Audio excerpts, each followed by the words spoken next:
ዘንድሮ ሀገራችን ኢትዮጵያ የ10.2% ጂዲፒ ግሮዝ ታመጣለች።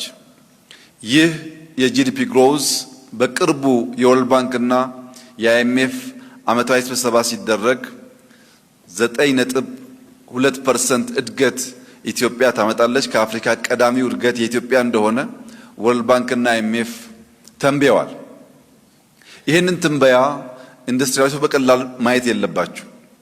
በኢትዮጵያ መንግስትና በአይኤምኤፍ መካከል በዘመናት መካከል የ1% የፕሬዲክሽን ዲፈረንስ ኖሮ አያውቅም።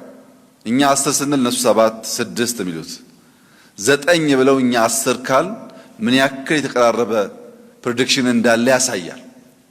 የዘንድሮ የ10.2% እድገት የሚረጋገጠው ፕራይመሪሊ ኢንዱስትሪውና ኢትዮጵያ ታምርት በፈጠሩት ንቅናቄ ስለሆነ ለዚህ እድገት የናንተ አስተዋጽኦ ከፍተኛ ስለሆነ እንኳን ደስ ያላችሁ ለማለት እወዳለሁ።